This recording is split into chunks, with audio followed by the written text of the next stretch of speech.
김정은 북한 국무위원장을 둘러싼 의혹이 점점 커지고 있습니다. 건강 이상설로 시작됐던 논란은 사망설을 거쳐서 이제는 식물인간이 됐다는 소문으로까지 번지고 있습니다. 그런데 이 같은 논란이 가라앉지 않고 있는 건 지금처럼 소문만 무성한데도 김정은 국무위원장 본인이 등장하지 않고 있기 때문입니다. 그렇다면 현 상황을 우리가 어떻게 봐야 할지, 또 앞으로 한반도 상황에 적용할 변수는 뭔지 전문가와 함께 이야기를 나눠보겠습니다. 김관옥 계명대 정치외교학과 교수 나왔습니다. 교수님 안녕하십니까? 네, 안녕하세요. 네, 먼저 제일 최근 상황부터 좀 짚어보겠습니다. 제일 최신 소식을 좀 보면 김정은 국무위원장이 쓰러져서 스텐트 시술이라 불리는 급한 조치를 받기는 했는데 그 조치가 너무 늦어지다 보니까 사실상 뇌사 상태, 이른바 식물인간 상태가 됐다라는 식의 이야기입니다. 이게 일본의 보도이고 그 신뢰도가 그렇게 높은 매체는 아니기는 합니다만 실제 가능성이 좀 있다고 보십니까? 저는 가능성이 매우 낮다. 그리고 일본의 주간지들이 통상 오보율이 꽤 높아요. 그래서 네. 우리가 이걸 신뢰할 길이 별로 없는 부분 중에 하나가, 또 미국 당국이라든가 우리가 신뢰할 만한 당국에서 다른 얘기들을 하고 있거든요. 예. 그러니까 미국 당국 같은 데서 합참 차장이 공식 브리핑에서 나온 얘기가 지금 김정은이 완전히 군을 통제하고 있고 건강의 이상설에 대해서는 언급을 안 했지만 네. 실질적으로 통제력을 확보하고 있다, 이렇게 얘기를 했고, 트럼프 대통령 같은 경우도 처음에는 모른다고 얘기했다가 예. 이후에 CNN의 보도가 부정확하다, 이렇게 얘기를 하고 있거든요. 그리고 네. 엊그제 또 우리 통일부도 조만간 공식 행사에 나올 것이다, 이렇게 얘기를 하고 있습니다. 또 하나의 특징은 우리가 18일 날 문재인 대통령하고 트럼프 대통령하고 통화를 했어요. 예. 그때 이제 트럼프 대통령이 북한으로부터 친서를 받았다, 김정은의 친서를 받았다고 얘기를 했는데, 그 다음 날로 사실상 북한에서 우리는 친서를 보낸 적이 없다라고 얘기를 했어요. 그런데 친서 관련해서는 김정은 외에는 누구도 그 얘기를 할 수가 있는 사람이 없거든요. 예. 그렇다고 본다면 조금 아플 수도 있거나 어떤 사정이 있거나 그렇지만 지금 이 주간지 보도처럼 위중한 상황이라고 예측하기는 좀 어렵다, 이렇게 봅니다. 그렇군요. 자, 조금 약간 아플 가능성이 있다라고 언급하신 부분과 관련해서요. 중국이 북한에 의료진을 보냈다는 소식도 하나 전해져 있거든요. 그렇다면 이게 김 위원장의 건강 문제 때문일까요? 아니면 공식적으로는 한 명도 없다라고 밝히고 있습니다만 꽤나 심각한 걸로 추정되고 있는 북한 내 코로나19 상황 때문일까요? 그러니까 지금 로이터에서 그거를 발표를 했고 이제 보도를 했고, 예. 그리고 이제 아사히가 그거를 또 다시 받아가지고 이제 보도를 했습니다. 예. 한 301 부대, 인민해방군 301 부대 한 50여 명이 사실상 의료진이 파견을 했다, 이렇게 된 것이 내용인데, 우리가 생각을 해보면 사실은 김정은이 뭔가 굉장히 중대한 상황이 있다라고 얘기하면 50여 명이나 대규모 의료진을 파견할까? 그건 어떻게 보면 모두가 다 알 수 있는 그런 장면인데, 예. 저는 그럴 가능성은 매우 낮다고 보고요. 오히려 숨기려면 숨겼을 그렇죠. 것이고. 그리고 네. 이제 중국에서 의료진을 파견을 받은 경우가 별로 없어요. 그러니까 김정일이 아플 때에도 이제 혈관계 어떤 상황 때문에 아플 때에도 프랑스 의사를 모셔온 적이 있었거든요. 그래서 그것도 이제 한두 명 이렇게 소규모로 비밀리에 하는 거지. 김정은이나 김정일의 어떤 건강 상태라는 건 최고의 보안 대상이잖아요. 예. 그걸 이렇게까지 알릴 수 있는 그런 것들을 하지 않을 것이다.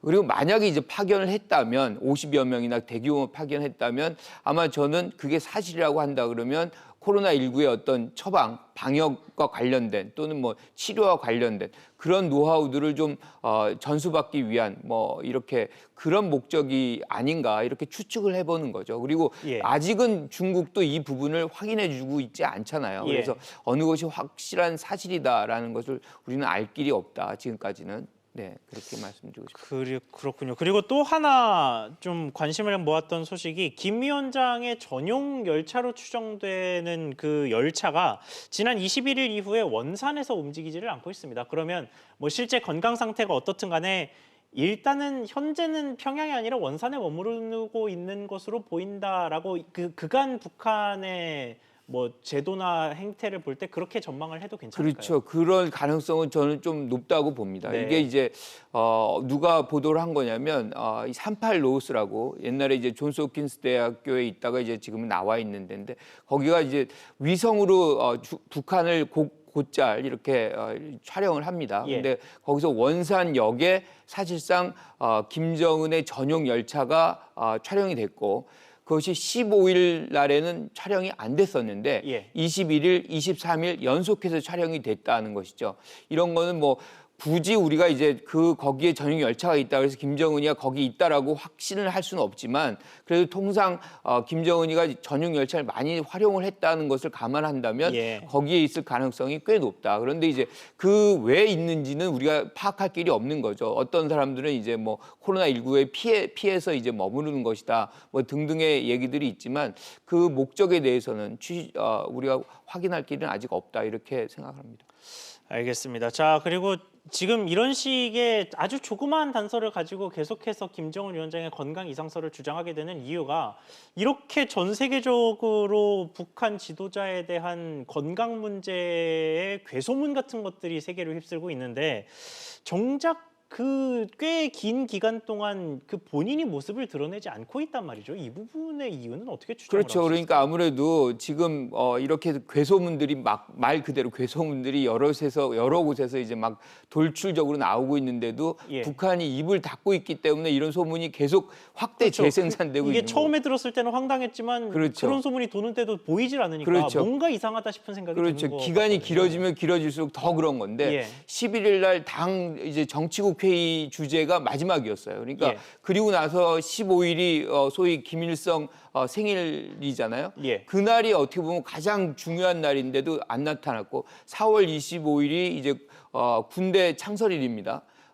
그날도 지금 안 나타난 거 아니에요? 오늘이 예. 27이라고 본다 그러면 예. 그럼 이제 중요한 날 두 날, 3일 정도를 두세 날 정도를 어떻게 보면 가장 중요한 사람이라고 할 수 있는 김정은이 참석을 안 했다. 이거는 누가 봐도 의심의 눈초리를 가질 수밖에 없는 것이고 예. 거기에 대한 또 대응 보도가 없다는 것이 더욱 의혹을 증폭시키는 건데 이런 거를 감안한다 그러면 무슨 문제는 뭐 있다. 왜냐하면 이런 문제들이 과거에도 있었거든요. 그러니까 예. 발목 수술 때문에 한 6주 정도 안 나타난 적이 있었어요. 이렇게 장기간 동안 안 나타난 적이 이미 그렇죠. 있었군요. 예. 그런 사례들은 뭐 김정은한테만 있었던 것도 아니고 예. 김정일한테도 있었어요. 김정일도 이제 수술 받고 이제 쓰러졌을 때 그때도 이제 뭐 상당 기간 한 2달 넘게 이제 나타나지 않았었거든요. 그러니까 예. 장기간 이렇게 안 나타난다는 거는 굉장히 이례적인 거고 우리가 뭔가가 있다라고 의심할 만한 것이 있는데 그것이 완전히 위중한 상황이고 통제력을 잃은 상황이고 뭐 이렇게까지 우리가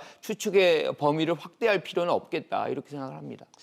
그렇군요. 자, 그리고 관련해서 뭐 김정은 위원장 본인이 등장한 것은 아닙니다만 뭐 관련된 이 북한의 보도를 통해서 확인할 수 있는 소식은 몇 개가 계속해서 들려옵니다. 뭐 누구를 치하했다 뭐 이런 정도의 내용이기는 한데 북한 내 이 지도자에 대한 언론의 동정 보도 이거를 어디까지 얼마나 믿을 수가 있겠습니까? 그러니까 동정 보도는 사실상 김정일이가 아플 때에도 그리고 이제 우리가 이제 나중에 아프다는 걸 알았던 거 아니에요? 수술을 예. 받고 김정은이가 발목 수술할 때도 그건 계속 됐던 거예요. 그러니까 이걸로 우리가 김정은의 상태를 추측한다는 건 굉장히 오류가 발생할 수 있습니다. 그건 예. 이례적인 것이 아니라 그냥 계속 해야만 하는 일종의 이제 일과 중에 하나인 예. 통상 업무라고 보면 되는 것이고 그것이 지금 아프다 안 아프다 뭐 이 얼마나 위중하다 위중하지 않다와는 굉장히 무관한 것이다 이렇게 평가합니다.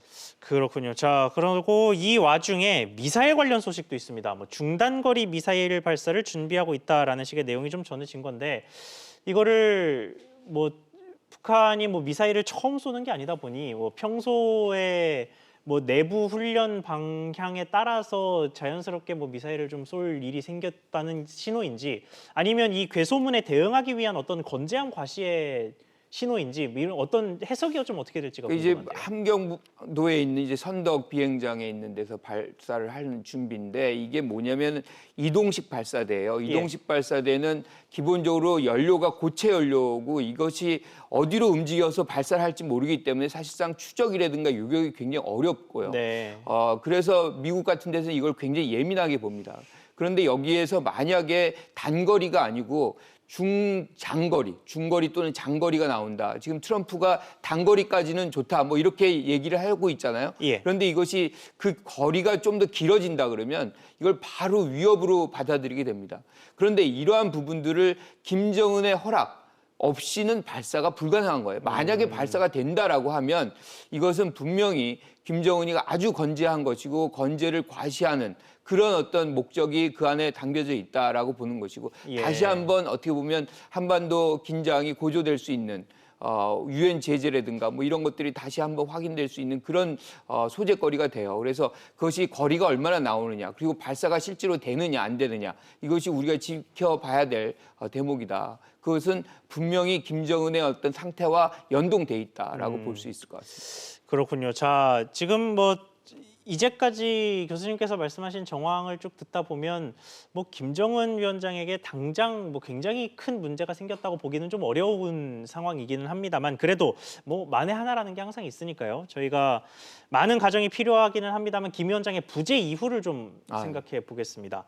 이 김여정 제1부부장이 가장 많이 거론되고 있기는 합니다만 국내에서 최근 보니까 숙부인 김평일 전 주 체코 북한 대사 이야기가 나왔습니다. 왜 갑자기 이 사람의 이야기가 나오는지가 좀 궁금합니다. 그거는 이제 태구민 당선자가 사실상 이 김평일 어떻게 보면 숙부죠.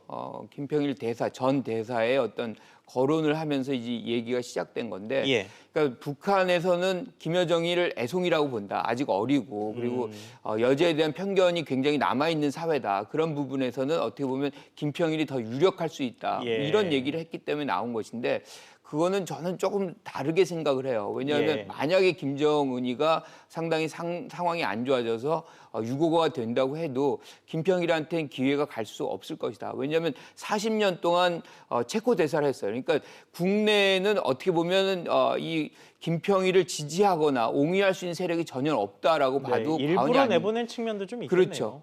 그게 이제 사실은 김정일의 목적이었거든요. 예. 그런데 이제 김여정이나 김정은 같은 경우는 지금 권력자가 혼자서 권력을 유지 못합니다. 항상 그 옹이 세력이 있어요. 우리가 이제 크로니 계급이라는데 이 세력이 같이 힘을 합쳐서 일종의 공동 운명체적인 그런 생활을 합니다. 그러니까 예컨대 김정은이 살아야 자기의 이익도 거기에서 보존되는 그런 사람들이 사실상 이 권력을 유지하고 있거든요. 예. 그렇기 때문에 김여정의 어떤 승계가 훨씬 더 유리하다. 그 사람들에게는. 따라서 이 사람들의 어떤 권력이나 정치적 목적을 위해서도 김여정이를 내세울 가능성이 저는 높다. 이렇게 봅니다. 그게 지금 현재 집권 세력이 그대로 유지될 그렇죠. 가능성이 높기 그렇죠. 때문에 네, 이해를 했습니다. 자, 시계를 조금 더 과거로 돌려보겠습니다. 오늘 이 주제를 저희가 이슈 분석에서 선정한 이유이기도 한데요. 오늘이 4월 27일이죠. 그리고 꼭 2년 전인 2018년 4월 27일에는 판문점 선언이 있었습니다. 딱 2주년이 된 건데 자, 그간 딱 2년이 지난 이 시점에서 판문점 선언 이후의 2년간의 북한을 둘러싼 정세 그리고 우리나라의 대응 이런 것들을 좀 종합 평가해 본다면 어떻습니까? 굉장히 좀 아쉽죠. 그러니까 우리가 판문점 선언을 할 때만 해도 문재인 대통령과 김정은의 만남이 굉장히 획기적이었던 거고 예. 많은 것들에 물꼬를 틀 수 있을 거라고 생각을 했지만 결정적인 거는 사실은 미북 간의 정상회담이 결렬이 된 것이죠. 그 이후에 유엔 제재는 계속 유지되는 상황에서 네. 사실 남북한 간의 어떤 관계 개선 자체가 사실 쉽지가 않아요. 네, 그러니까 북미가 1차는 만나긴 했습니다만 그렇죠. 두 번째 만나죠. 두 번째 만났을 때 이제 거기에서 뭔가 물꼬를 텄어야 되는데 거기서 예. 합의를 못하는 것이고 합의가 되어야만 사실은 유엔 제재도 풀어지고 북한의 어떤 핵 문제도 좀 해소가 되는 부분들이 시작이 될 텐데 예. 그것들이 아무것도 시작이 안 된 상태에서 남북한 관계만 계속 일방적으로 발전할 수가 없거든요. 유엔 제재가 있는 상황에서. 그러다 보니까 지금 어떻게 보면 이 2년이 지났지만 성과가 그렇게 나타나지 않는 장면들이 있는 것이고 이것은 미북 간의 어떤 정상회담 또는 핵 협상의 결과와 성과와 연동이 돼 있어요. 아주 예. 직접적인. 그래서 그것이 사실상 먼저 발생을 안 한다면 발전의 어떤 기로를 열지 않는다면 남북한 관계도 그렇게 빠르게 조속히 개선될 가능성이 그렇게 높아 보이진 않는다. 이렇게 말씀을 드릴 수 있을 것 같습니다. 자, 그런데 이런 와중에 이 남북 관계에 영향을 미칠 만한 변수들이 조금 더 생겼습니다. 일단 코로나19라는 거대한 전 세계적 변수가 생겼고요. 그리고 두 번째는 국내에서 총선 결과가 여당의 아주 큰 압승으로 끝이 났습니다. 뭐 이런 그 국내외 변수들을 조금 종합해 봤을 때 앞으로의 남북 관계는 좀 어떻게 나아갈 거라고 보십니까? 여전히 올해까지는 저는 전망이 어둡다. 왜냐하면 지금 트럼프 대통령이 대선 국면이잖아요. 예. 선거 국면에서는 이렇게 오히려 우리가 얘기하는 리스크라고 얘기를 하죠. 리스크가 굉장히 높은. 그러니까 잘 되면 좋죠. 미국 간의 어떤 회담이 좋아서 성과가 미국 국민들이 만족할 만한 것들을 가져다 줄 수 있으면 트럼프 입장에서 좋고 미국 국민의 입장에서 좋고 예. 우리의 입장에서도 이제 좋아지는데 문제는 그렇지 않을 때 오히려 선거에 악영향을 줄 수 있기 때문에 그렇죠. 뭔가 북한에 손을 내밀었는데 갑자기 북한이 미사일을 쏜다던가 이런 그렇죠. 상황이 벌어질 그런 수 있으니까요. 시도를 트럼프 대통령이 할 가능성이 매우 낮다. 그래서 뭔가 협상이 시작이 돼도 내년에 이제 선거가 끝난 이후에나 이제 진전이 되는 것이기 때문에 예. 지금 상황에서는 좀 어렵고 코로나19의 상황에서 어떻게 보면 우리가 좀 지원해주는 보건 협력이라 할까요? 뭐 그런 것들을 좀 우리가 구상은 할 수 있는데 지금 김정은이 나타나지 않고 있기 때문에 예. 빨리 이제 그 한라인을 열어서 북한에서 만약에 이제 코로나에 문제점이 있다 그러면 우리가 여러 나라에서 지금 우리한테 지원이라든가 협력을 요청하고 있잖아요. 예. 이제 그런 걸 바탕으로 해서 우리가 좀 도와줄 수 있는 게 있다 그러면 그런 것들이 협력이라든가 이런 걸 좀 물꼬를 트는 지금의 상황이 경색된 상황을 조금 개선시킬 수 있는 그런 모멘텀이 되지 않을까 그런 생각을 합니다. 네, 알겠습니다. 남북 관계가 뭐 회복되길 바라지 않는 국민이 어디 있겠습니까? 조금 회복이 좀 됐으면 좋겠습니다. 오늘 말씀 여기까지 듣겠습니다. 지금까지 김관옥 계명대 정치외교학과 교수와 함께했습니다. 교수님 오늘 말씀 감사합니다.